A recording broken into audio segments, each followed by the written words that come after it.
Saudara, sedang viral ramai ini unggahan seorang tentara memakai atribut militer Rusia dan disebut-sebut ia adalah merupakan mantan anggota Tentara Nasional Indonesia. Bolehkah seperti itu? Yuk kita bahas bersama dengan pengamat militer dan Ketua Sentra Inisiatif, ada Pak Alaraf. Selamat siang Pak Alaraf. Selamat siang, Mas. Nah, kalau melihat dari postingan dari salah satu tentara di Rusia yang ngakunya sebagai mantan anggota TNI, bisa nggak sih sebenarnya mantan anggota TNI kemudian ikut perang di Rusia pada saat itu juga di medan perang Rusia Ukraina? Apakah ini tentara bayaran atau memang lumrah sebuah negara ini menggunakan tentara bayaran dalam sebuah peperangan?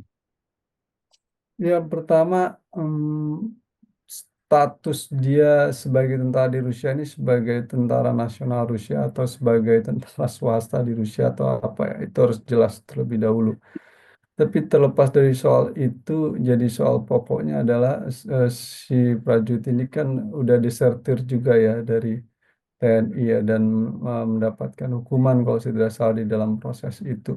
Dan kemudian berpindah sekarang menjadi tentara di Rusia. Menurut saya soal apa namanya yang menjadi perdebatan nanti terkait dengan status kewarganegaraannya sebagai warga negara Indonesia itu bagaimana itu.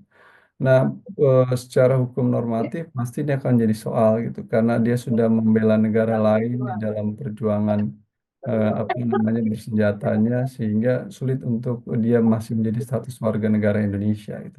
Mungkin itu akan jadi soal sendiri buat dia karena dia sudah bukan apa menjadi bagian tentara yang membela Indonesia, tapi menjadi bagian tentara di luar itu. Kedua adalah soal berikutnya adalah eh, apakah kemudian dia dalam konteks itu eh, sudah memahami tentang implikasi dari pilihan tersebut ya sebagai tentara di Rusia. Saya rasa dia sangat memahami. Tapi dalam beberapa kasus di banyak negara, biasanya yang sering menggunakan tentara bayaran ini tentara swasta ini Amerika Serikat ya dalam perang di Irak dan apa namanya Timur Tengah. Mereka menyebut sebagai private security company yang digunakan untuk operasi-operasi tertentu dan itu dimungkinkan. Tapi di Indonesia kan nggak diperbolehkan private security company terkait dengan tentara swasta. Mungkin di Rusia harus dicek ulang. Tapi yang pasti eh, pilihan ini akan menimbulkan apa gejolak dalam konteks status kewarganegaraan. Oke, itu dari sisi kewarganegaraan. Nah, untuk konsekuensi atau aturan hukumnya bagaimana, Pak Araf?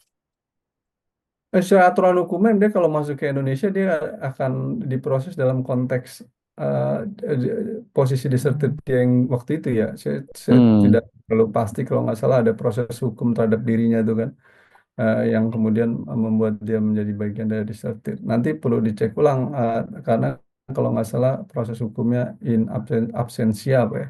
Dia tidak hadir di dalam proses tersebut. Ya kalau masuk sini tentu akan ada proses hukum yang terjadi pada dirinya terkait dengan desertirnya dia pada waktu itu. Tapi ini harus dicek ulang Mas terkait hal itu.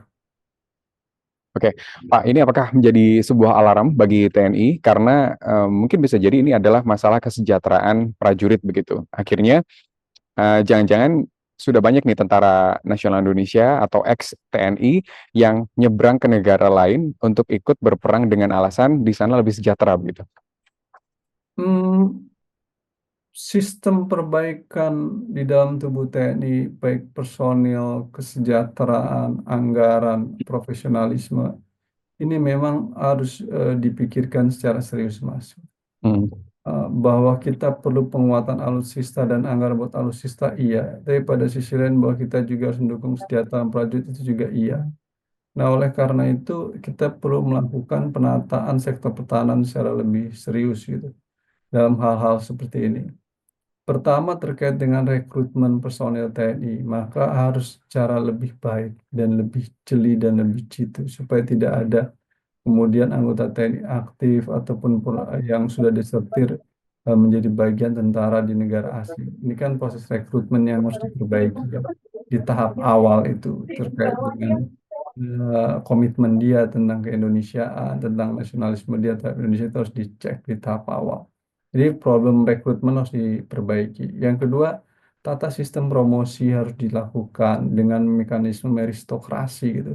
supaya kemudian Hmm. tidak ada perspektif bahwa mereka hopeless menjadi tentara Indonesia karena gajinya kurang, sementara mereka naik pangkat susah, udah mengabdi sekian baik, tapi jabatan jabatan promosinya justru nggak dapat. Ya peristiwa-peristiwa seperti Letnan Kolonel Teddy itu tidak perlu terjadi lagi gitu. Karena itu akan menimbulkan kecemburuan di internal TNI gitu ya.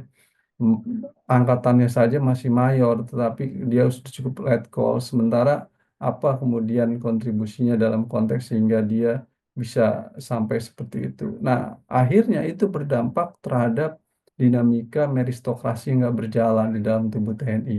Ini soal yang juga serius dan berdampak terhadap hal-hal eh, mereka kemudian mm, sulit untuk apa 100% terhadap dalam tubuh TNI kalau terus terjadi apa namanya menganak emaskan gitu loh, atau bahasa sektor kami terjadi kontrol subjektif gitu, atau bahasa terjadi politisasi di dalam tubuh TNI dalam konteks promosi ini nggak baik karena orang akhirnya berpikir eh, mau naik pangkat lebih baik kenal sama anggota dewan atau otoritas sipil bukan bekerja dengan baik. Ini hal yang tidak baik dalam situasi saat ini dan akan mendampak terhadap peristiwa-peristiwa tadi yang tentara ke Rusia. Nah, oleh karena itu meristokrasinya harus berjalan dengan baik dalam sistem promosi dan mutasi sehingga tidak terjadi kecemburuan. Yang ketiga, harus menghindari ruang kontrol sipil subjektif politisasi. Apa yang terjadi terhadap Mayor Jenderal Kunto, itu, Letnan Jenderal Kunto itu kan, baru apa namanya dicopot terus dikembalikan lagi diangkat itu. Menurut saya itu hal yang konyol sekali gitu. Dan hal itu tidak perlu terjadi itu. Dan orang akhirnya mengasosiasikan ini terkait dengan Pak Tir Sutrisno yang membuat petisi dan lain sebagainya dan berdampak terhadap anaknya gitu. Lalu kemudian dipulihkan lagi. Prabowo akhirnya orang berpikir ada matahari kembar dalam politik Indonesia sampai masuk ke pencopotan Pak Kunto. Buat saya ini hal yang menunjukkan fakta bahwa politisasi dalam tubuh TNI terjadi terlalu jauh. Otoritas sipil Panglima TNI harus berpikir objektif, jangan subjektif, sehingga peluang politisasi terhadap TNI tidak terjadi untuk otonomi mereka, supaya mereka memiliki hal itu. Yang keempat adalah undang-undang TNI yang baru tentu akan menjadi soal tersendiri karena perpanjangan masa pensiun itu akan menimbulkan soal di perwira muda menengah gitu ya. Karena ini akan berdampak terhadap lamanya masa jabatan para jenderal dan posisi mereka akan jauh lebih lama gitu. Sementara para muda menengah ini harus menunggu lama itu untuk menjadi kolonel ke jenderal menjadi bintang. Waduh, nunggu berapa lama dengan undang-undang TNI baru. Ini akhirnya menimbulkan hopeless gitu ya, susah sekali untuk meningkatkan proses meristokrasi dan jabatan karena apa nama di dalam tubuh sendiri senior-seniornya yang para jenderal tidak mau turun gitu, dianggap akhirnya mereka harus menunggu lama. Ini hal yang tidak baik secara internal. Jadi saya menganggap ada problem internal organisasi pasca Undang-Undang TNI terkait dengan perpanjangan pensiun dan ini sulit untuk disembunyikan, tapi fakta itu ada. Nah, oleh karena itu eh, peristiwa-peristiwa penataan internal organisasi yang tidak solid, tidak baik, seringkali berdampak terhadap terjadinya kasus-kasus akhirnya mereka keluar gitu atau mereka ikut menjadi bagian dari tentara seperti di Rusia tadi. Ya, walau saya tidak tahu persis apa motifnya, tapi harus dicek ulang kenapa dia berpaling seperti itu. Cuman saya percaya kalau organisasi TNI-nya sehat, baik, tidak merestokrasi berjalan, mutasi berjalan, promosi berjalan, tidak ada politisasi, maka eh, peristiwa seperti tentara Indonesia yang gabung ke Rusia tidak akan terjadi atau minim terjadi. Oke, Pak Araf, ngomongin soal tadi banyak sekali rekrutmen dari Rusia, mungkin Amerika begitu. Sebenarnya untuk rekrutmen tentara ini yang dari negara-negara lain ini biasa terjadi atau bagaimana? Dan mungkin syaratnya bagaimana? Bisa pernah menjadi anggota TNI di negaranya atau bagaimana gitu? Ya, saya kurang tahu persis, tapi yang pasti kalau menjadi tentaranya mereka pasti nomor satu warga negara mereka, kecuali tentara Oke. bayaran ya. Jadi kalau Mm-mm. tentara bayaran tentu bisa menjadi tanda tanya, tapi kalau menjadi resmi tentara nasional mereka tentu pasti menjadi bagian dari warga negaranya. Nah, berarti kalau yang tentara bayaran itu bisa warga negara asing. Ya adalah tentara bayaran kan bisa di mana aja Anda berada tanpa mengikuti Hmm. wilayah ya kan.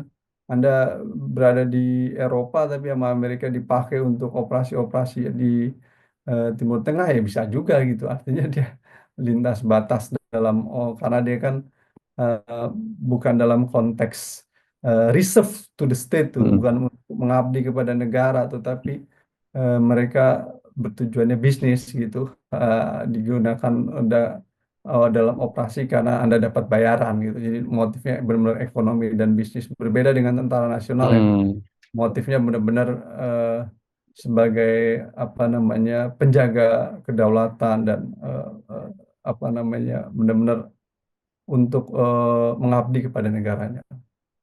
oke baik, terima kasih Pak Araf untuk Terima penjelasannya. kasih.